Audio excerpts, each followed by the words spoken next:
Welcome back, everybody, to the Don't Go Out There Horror Movie Podcast. Just want to thank all our fans and listeners. Really appreciate you guys' support. We really appreciate you tuning in. I'm super excited for this interview. We are joined today by another brilliant guest, known best for his role as the mother in 2022's hit Barbarian, Mr. Matthew Patrick Davis. Thank you so much for joining us. How are you doing, sir? Oh, I'm just great. How are y'all? Fantastic. Wonderful. Great. I appreciate you using the word y'all since we're from the South. So, That's right. well, let's just jump right into it, Mr. Davis. What is it that got you into acting? If I'm not mistaken, you're a classically trained theater artist, correct? Yeah, it was like in junior high. I was tall and skinny and felt horribly awkward and wasn't good at sports and then I started doing theater and I was like, oh, getting applause after finishing a song or whatever feels better than missing a pop fly and having all the kids bully me. Oh. So that's what got me started, and then I just kept doing it, and then I ended up majoring in theater, and then I just moved to LA, and then just kept doing it, and oh my gosh, still doing it, crazy. Absolutely. So your first credited role, Joan of Arcadia. Can you talk? Sure, okay, yeah. I was actually down in San Diego getting ready to do a Christmas play. I was getting ready to go to Iowa to do a Christmas musical, and then I booked that, and they kindly released me from that obligation to go do my first TV gig. Um, and yeah, Joan of Arcadia. It was fun. I got to play the piano and be the musical director for a little musical that they were doing. Okay, well, let's jump right from that to the main attraction here. Let's kind of jump Mm-hmm. into Barbarian a little bit. It's Mm. been out for over a year now, and it's definitely a hit with the fans of horror, with us, in particular. Can you talk a little bit about, how that role came about for you? I mean, how was the audition process, if you had one? I did have an audition process. Yeah, it started with a Zoom call with the writer director Zach Kreger, and he was like, "Is this even anything you'd want to do, man?" And I was like, "Why? Because prosthetics are uncomfortable." And he's like, "No, because you'd be naked, man, ass out." I was like, "Oh, okay." I was like, "But I'm not a lady, so I'm not gonna be naked, right?" And so there was some coverage, but sure enough, I just had like a little thong up my butt, and I was ass out, baby, in Well, Bulgaria. Um, and yeah. So, anyways, but then so that was a Zoom call, and then he asked me to do a little self tape. Um, and there's a cut scene that is online. It's available if you want to see it, where the mother, after the breastfeeding scene, the mother bites the head off of a rat oh, and pries open AJ's mouth and baby birds it into his open oh, mouth. okay. And so he was like, he wanted me to do that scene for the self tape, and he's just like, grab a hot dog or something, and use it for the rat. And I was gonna get a sausage, but I happen to have pickles in my fridge, and so I used a pickle, which created a nice crunch and a real good like xenomorph drool coming out of my mouth. And so I was just in this in my office with like towels on the ground and like in my underwear, and I had long like uncut COVID hair at the time, and so I had that over my face, and I was just drooling pickle juice, and that was the Booker. Nice. The things actors do to get roles. I love it. And, I and know. speaking of, once you got the role, I mean, you're a naked feral woman. How do Yeah. you get mentally prepared for this and getting in that headspace? Well, it was actually, I mean, so not to get too depressing, but the key after I booked it, Zach told me to research feral children, and so these are real life stories of kids that were raised in captivity in their formative stages that now as adults are nonverbal still and are kind of have like the mentality of a 2-year old in a 20-year old's body now or that kind of thing. So it just like opened up. I'm like, oh, that's why the mother is nonverbal. That's why all of her lines are the blah blah blah, and it just gave me extreme empathy for the character. I mean, it's already written in that she is a victim, but that really let me approach it from that point of view of her being a victim of horrific abuse as opposed to a scary monster. Matthew, we've had Robert Englund and a few others that talked about this on our show, so we're pretty interested. We love hearing about the makeup process. Can you talk to us about that? Yeah, the first makeup tests were like 5 hours, and then they got it down to a tight 3. One day I think it was maybe even 2 hours, and then it'd be like an hour to get out of it, and I don't know. I mean, especially to play a character that is such a departure from who I am. It's helpful as an actor to have like 3 hours to just sit and watch yourself slow-mo transform in the mirror. That really helps you forget about yourself and get into this other character, so it's fun. Awesome. So you 5 mentioned hours. Zach Krager, kind of right up your alley. He's also mostly known for comedy before this movie. What was it like working with Mr. Krager? Yeah, he was great. He moved fast, and we would get a take and he'd like move on, and I'd be like, "Are you sure?" And he'd be like, "Dude, trust me." And then I would see it, sure enough, and I'd be like, "Oh yeah, he was right." And and then also he's a funny guy, a funny dude, and so the mood was light on set. I mean, especially for like darker things, that's nice. Right. So. Yeah, absolutely. So kind of along those lines, Barbarian is full of stars and vets in the business. Justin Long, of course, Bill Skarsgård, Richard Blake, and Georgina Campbell, who's got a ton of projects coming up herself. Talk about working with some of these actors and being on set with them on a daily basis. Do you have any stories you'd like to share? Yeah, it was great. I mean, I've been a fan of Justin Long's since he was like in Galaxy Quest and on Ed, and I've just been such a huge fan of his. And I was so excited when I found out that he was going to be cast, and I was also scared because I was like, we're going to have to do weird things together. I'm going to have to forcibly breastfeed him. I hope he's cool. Right. And then sure enough, he was very cool. Well, and then also after shooting, I saw Tusk, and I think if I'd seen that beforehand, I would have been like, oh yeah, he's used to doing weird things. He'll be fine. Right. But yeah, I mean, like he was a testament to just having a good attitude on set. Like when we were about to do the aforementioned rat in the mouth scene, I was like, you ready? You ready for this? And he was like, well, it's definitely the grossest thing, so we have to do it, And then there was another part of that scene that is all cut. Like we did it all for nothing. But I was like straddling him. They had this mechanical rat in addition to a real rat. This mechanical rat that was like shooting blood out of it, and the blood kind of wasn't. You couldn't really see it on camera. All it was really doing was just kind of pouring all over his crotch. Oh. and he was off camera. Like he didn't even need to be there, and he's just like, "Oh wow, this is getting into my underwear," like. And so that's just like another example of him having a good attitude when he could have been, gotten snippy and been like, can I get a towel? But yeah, he was great. And then I mean, yeah, Georgina. She was a testament to just like emotional availability. It was so amazing to see her like joking around on set, and then last looks, and her eyes would just well up with tears, and then she would go and then uncut, and then she's back to joking, and wow, she was amazing. And then getting to work with Bill Skarsgård, and I had just watched the new It's because I knew I was going to work with him, and I was like, oh my gosh, he delivered an iconic prosthetics performance of the decade, and I'm like, oh, no pressure, Matt. But luckily he was very nice, and he answered my questions about, his process. And then also he was just like, I'm glad it's you and not me, Nice. You didn't get him to do the Pennywise laugh on set or the smile or anything? No, or the eyes. I would have loved to have been like, hey, do that eye thing. Oh, yes. Yeah.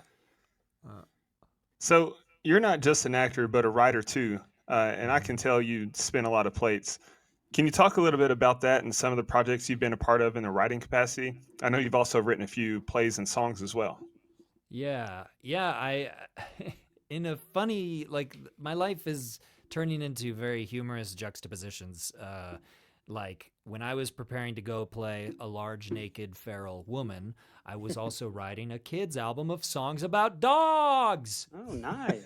Uh, called "I Love My Dog" for the Yoto music player, and then I've gotten some work, writing for like Disney Channel shows and Disney Junior animated shows. I just finished like co-writing with this guy Rob Cantor. Just now I just finished writing for a couple shows. And so it's just fun to like be writing like kid songs and then also playing like scary monster people. Yeah, that's awesome. So I noticed also that you've been in, I think, 4 episodes of American Dad. Can you talk about that? Like, how did that come about? That's awesome. Well, thanks. Yeah, that. So if you ever want to do that, kids, have your high school friend that you move up to LA with, have him get a job at American Dad. No, nice. Oh. Okay. And then have him like work there for like 10 years and work his way up to executive producer. And then have him bring you in as a voiceover actor. That helps.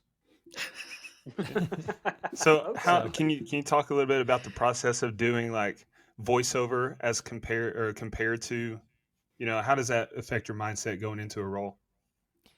Yeah, I mean it's just about where you put your attention. I mean, like for something like The Mother, where there's not a lot of, verbal, she's nonverbal, so it's like you're putting your attention into the physicality of the role. Right. But if you're in a booth, you're putting all your attention into your voice and just like and trying to communicate 100% with your voice, and your body can be doing whatever it's doing, and it doesn't matter.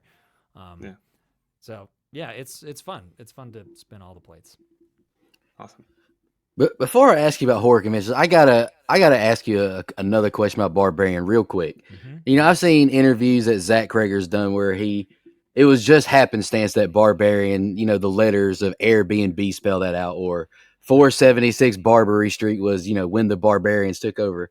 Is he lying, or is that real? I know. Because it just seems too unbelievable. Was your I know. former boss a liar? Is what he's Yeah. Exactly. I'm really just joking, but it's kind of like it's funny Airbnb Barbarian. Right. And also, I mean, he called me at one point, after the movie came out and we were all doing press and stuff, and he was like, someone just told me about the etymology of the word barbarian, that it was like a derogatory word for these invaders, and it was kind of like, basically, it was a way of like, they talk like animals, or they basically are like nonverbal, just like they just like are blah blah blah blah blah blah blah blah.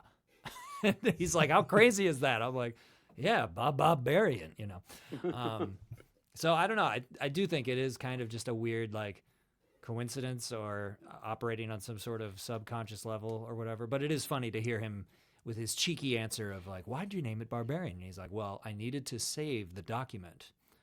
And so I wrote Barbarian. It's like, really? That's it?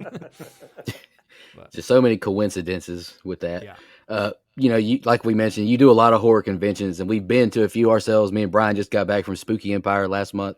That was a blast. And we've had a lot of our guests who do conventions, obviously. We've gotten a variety of answers when we ask them this. Think about it, take a second. I know you've done a few. What moments at these conventions stick out to you? Is it like sentimental, like Heather Langenkamp said some really sentimental ones? Kane Hodder's had people want to touch his nipples. All the females seem to get groped on, copping a feel. So what moments stick out to you?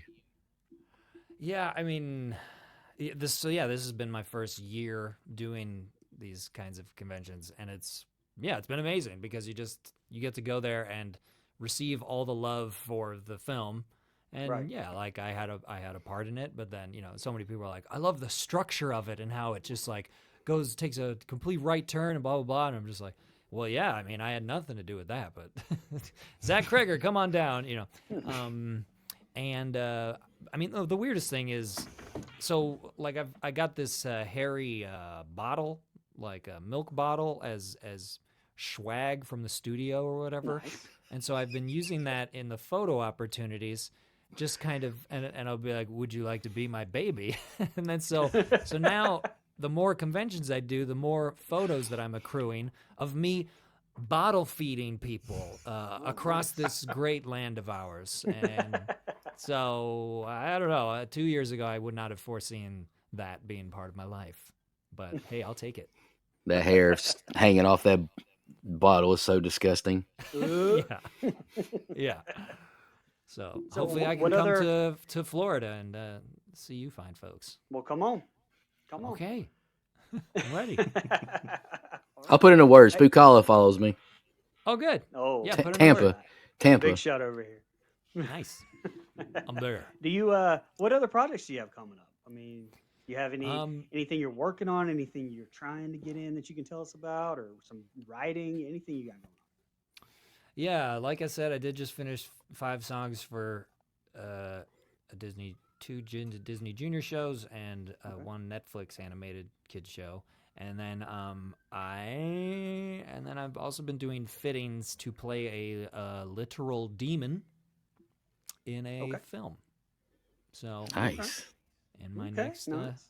feature film. So that's hopefully going to be shooting in February. Awesome. Nice. Okay, so keep us in mind. Demon in whenever you're February. Okay. I'll start looking up the IMDb's. doing- Yeah. We'll have you back on so you can promote that a little bit.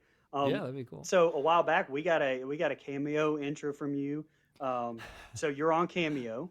That's right. Where can you talk about? I mean, we're on Twitter. Where else can these fans find you? I'm most active on Instagram, and that's Okay. just at Matthew Patrick Davis. And then yeah, if anyone wants me to wish them a happy Bob birthday, Nice. or give them a virtual nose boop, hit me up on Cameo. Yeah. But before we end the show, speaking of Cameo, we've had Lou Temple on, and I re-listened to his interview a while back, and like he had a cameo he did where he broke up with a girl from a guy, like he paid him to like break up with her.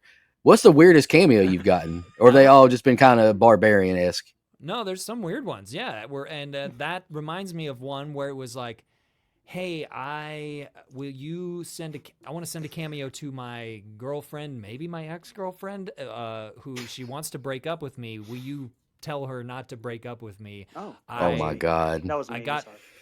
Oh, that was you. How'd it work? How'd it work out? Did it do the trick? I'm just kidding. Go ahead. And they explain, like I got drunk, I did this, and I want to apologize. So I don't know. I was just like, that's very strange to try to advocate for this stranger. Yeah. All right, it worked didn't expect that one. Yeah. Yeah, or didn't. I don't know. I hope it was worth their money, I guess. Yeah, as long as the transaction goes through, who cares, right? I mean, I care. I want to do my best, Oh yeah, absolutely. But yeah, I mean, I just did one that was very confusing because they were like, mention this thing about Matt Pat, and then I was like, do you know that I'm not Matt Pat from YouTube? Like his name is Matthew Patrick and my name is Matthew Patrick Davis. Oh. But then they didn't respond, so I was like, okay, I guess here I go. I'll just do this and mention this thing about Matt Pat. Hope they're not disappointed or confused. They'll be like, why does this guy have a milk bottle? What is he doing? I thought he was Matt Pat from the YouTubes. Nice. Any final questions? I kind of got one more I want to ask you real quick. Any chance of a prequel? Heard anything? I mean, they did tease me with that on the opening weekend when it overperformed. Oh, nice. One of the producers was like, yeah, the studio wants a prequel around the mother. And I was just like, don't tease me, because in Hollywood, talk is cheap, And Right. and then also my joke was, I'll finally get the Hollywood experience of being replaced by a younger woman.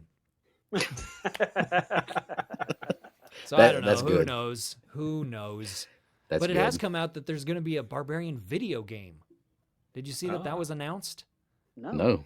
I don't know. Yeah, the people that I guess they've made other horror video games like Evil Dead maybe or something. And Yeah, they're I've gonna actually make got the Friday the 13th one. I think Yeah, or Texas Chainsaw just came out, so it's I got basically Texas survival. Chainsaw. Okay, so yeah, it's basically survival games. That sounds. I mean, it'll fit right in. So hey, yeah. So I'm like, well, my boobs are available for mocap if you need, or bring me into the studio to ba ba ba. We'll Yeah, see. where's my cut?